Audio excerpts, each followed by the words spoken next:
দীর্ঘদিনের অপেক্ষার অবসান ঘটল এবার। আবারও বাংলাদেশি কর্মীদের জন্য খুলে যাচ্ছে মালয়েশিয়ার শ্রম বাজার। কিন্তু কিভাবে এলো এই কূটনৈতিক সাফল্য আর কবে থেকে শুরু হবে কর্মী পাঠানো, বিস্তারিত জানাচ্ছেন সাদিয়া সিদ্দিকা। মিডল ইস্ট সব জায়গায় আমাদের শ্রম বাজার খুলে যাবে ইনশাল্লাহ। খুলে গেছে অলরেডি, মালয়েশিয়া গতকালকে খুলে গেছে। দীর্ঘদিনের অচলাবস্থা ও নানামুখী আইনি জটিলতা কাটিয়ে অবশেষে বাংলাদেশি কর্মীদের জন্য আবার উন্মুক্ত হল মালয়েশিয়ার শ্রমবাজার।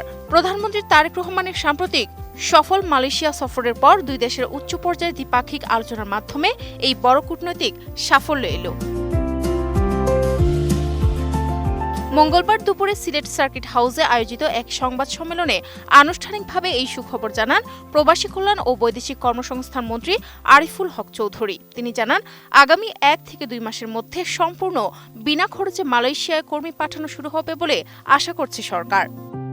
আমি বুঝি নির্মাণের শিল্প, সালাম স্টিল বোঝে ডিউরেবিলিটি। সালাম স্টিল, মোস্ট ডিউরেবল স্টিল।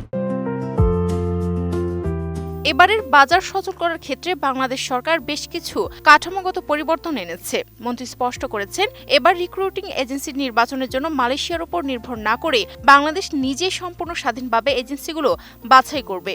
অতীতের তিক্ত অভিজ্ঞতা থেকে শিক্ষা নিয়ে সরকার এবার সিন্ডিকেট ও দুর্নীতির থাবা এড়াতে এজেন্সিগুলোর সঙ্গে সমন্বিত উদ্যোগে কাজ করছে। তবে জনশক্তি খাতের বিশ্লেষকরা মনে করছেন, এবারও যদি জনশক্তি রফতানি প্রক্রিয়া শতভাগ স্বচ্ছ না করা যায়, তবে দীর্ঘমেয়াদে এই বাজারে আবার অস্থিরতা দেখা দেওয়ার আশঙ্কা থেকে যাবে। এর আগে 2008 সালে দুর্নীতির অভিযোগে প্রথম শ্রমবাজারটি বন্ধ হয়, যা 2016 সালে পুনরায় চালু হয়েছিল। কিন্তু 2018 সালে আবারও অনিয়মের অভিযোগে বাংলাদেশ থেকে শ্রমিক নেওয়া বন্ধ করে দেয় মালয়েশিয়া কর্তৃপক্ষ।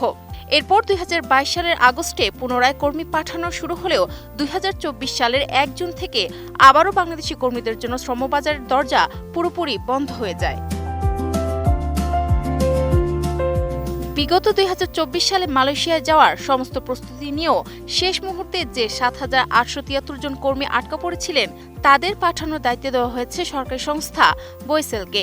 এর মধ্যে ইতোমধ্যে 3,000 কর্মী সফলভাবে মালয়েশিয়ায় পৌঁছেছেন এবং অবশিষ্ট কর্মীদের বিষয়ে সরকার অত্যন্ত দ্রুততার সঙ্গে পৃথক সিদ্ধান্ত নেওয়ার প্রক্রিয়া চালাচ্ছে।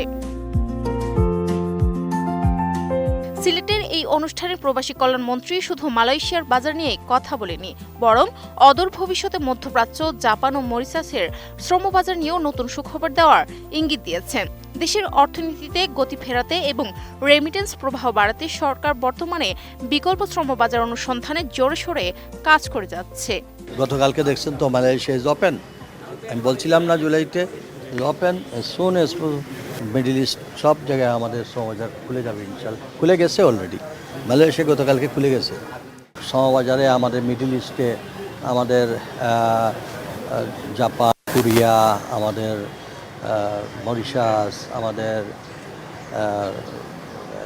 ওমান, সৌদি আরব, ইনশাল্লাহ ডিপ্লোম্যাটিক চ্যানেলে এগুলা খোঁজখবর নেওয়া হচ্ছে ইনশাল্লাহ। আমরা আমাদের জনগণের পাশে আছি, আমরা আমাদের শ্রমিকদের পাশে আছি। Sadia Siddika, ATN news.